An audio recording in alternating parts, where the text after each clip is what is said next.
Yes, guys, it's Danny Glover from Fight Fan TV Live, and we're joined today by the Ricky Bomber after emphatic first round knockout. How you feeling today, George Liddard? Feeling like I've lived up to my name tonight. The Ricky Bomber, trying to put my town on the map, people. So, and my club, as you see that. Thank you to everyone for coming out, and yeah, on to the next. So you got in with a wily old veteran, never been stopped before in about 35 fights. So how did you think that this was going to go compared to how the fight actually went in the end? Listen, he was 29-2. Someone that's beat 29 opponents, you've always got to be wary. You've always got to be careful. You know what I'm saying? I'm only 9-0. It could have been a potential big step up, but look, we made it look easy. He had a bit of an awkward style, but I was planning on doing the rounds. You know what I mean? First 10 rounder. But like I said, I only went a minute and a half. When I'm calm and I'm relaxed and the shots get put in, it's hard for people to stand up to him. So thanks to him for coming over, and on to the next. So you've had quite an active year this year. Saw you was out in Las Vegas in the Cosmopolitan. So you've travelled a bit. You've been in Yorkshire a couple of times, Sheffield and Leeds as well. So yeah, how's it been for you? How would you assess your 2024 if you give yourself an annual appraisal? I'm a harshest self-critic, so there's going to be a couple of fights in there I thought I could have done better. Look, we started off the year in Vegas. I beat an unbeaten American fighter in his own back garden. Didn't feel like I boxed my best, but we need them to learn. What was the fight after that? The fight after that, Graham McCormack in Leeds. Just went and stopped a geezer actually in a grudge match back in Ireland. 9 wins, 3 losses. Got the win, about 30 seconds, minute it was, I think that lasted. That was my first 8-rounder. Who was after that? S.A. Smith in Brentwood, another unbeaten fighter. Beating a couple of prospects, we went and handled business. Who was last? George Davey, you know, a prospect in his own right, only lost to a unbeaten fighter on a very close decision, went out there, knocked him out in the 5th round. Tonight, 29-2, like you say, veteran, went out and knocked him out in the 1st round. I think I can only give myself a 9.5, come on. Nearly a 10, but there's always room for improvement, always. My brother Craig over there, biggest hype man. I know he was blessing me up on the commentary. Come over here. Listen, me and brother have got sparring. We've been sparring this camp. I thank him. Fresh back from Beterbiev, can I say? Come on. The Ricky Beterbiev right here. The Ricky Beterbiev right here. For big things, he puts the work in. I think his next few fights, his hardest next few fights will probably be his camp, the works he puts in. Because he puts so much work in outside of the ring. Time he gets in there, you see what happens. First round, he makes it look easy. And everyone's like, oh, it's an easy job. No, it's not. If you see what he does before he gets in that ring, for that 10, 12 weeks, that's where the work's put in, and that's where it's won. And it showed tonight. So watch out for this guy. Big things. Hold on. So I didn't obviously hear your commentary gig because obviously I'm in the crowd. So what was it? How did you assess the fight from what you saw?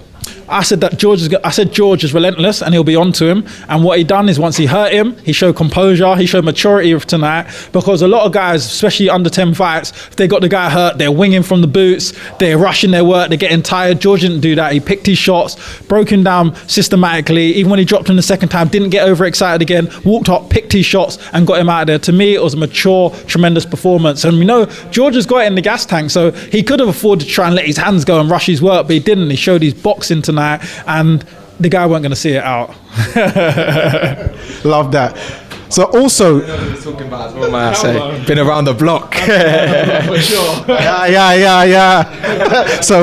yeah. So today I noticed that you brought out a big crowd today, going wild. You know, East End, we're in the mecca of British boxing. How did that feel? Because I saw you jumping on the top rope like your name was Shawn Michaels, screaming, "Who's next?" What was going through your mind, man? I hit him with that sweet, chilling music.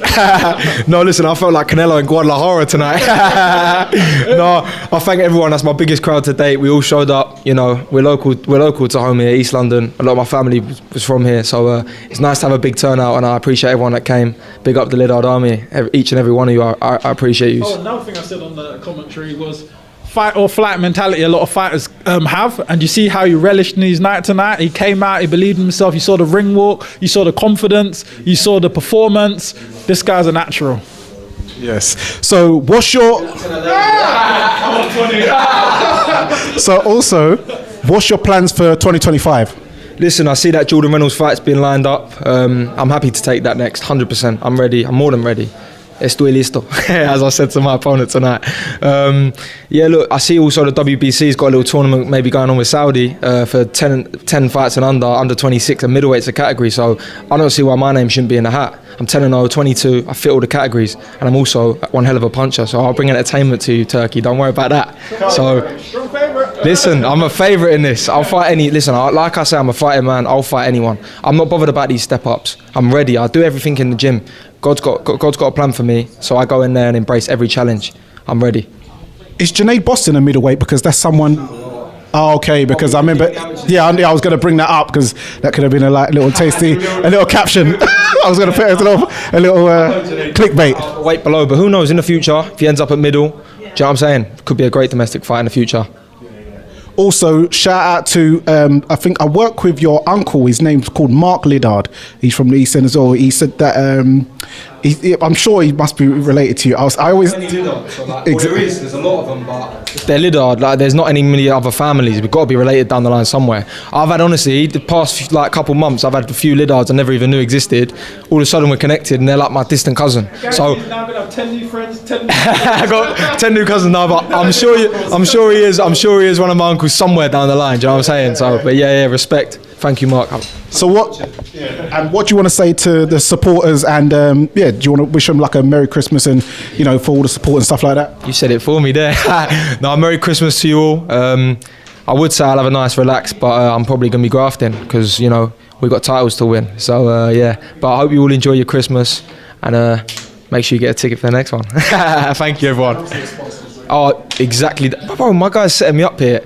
I've got a short memory, okay? So my sponsors, you can see them all on my shorts. You've seen them in the fight, see them in the pictures. I thank you all, each and every one of you. I couldn't do what I do without you all. So hopefully this partnership remains for a while. So thank you to everyone.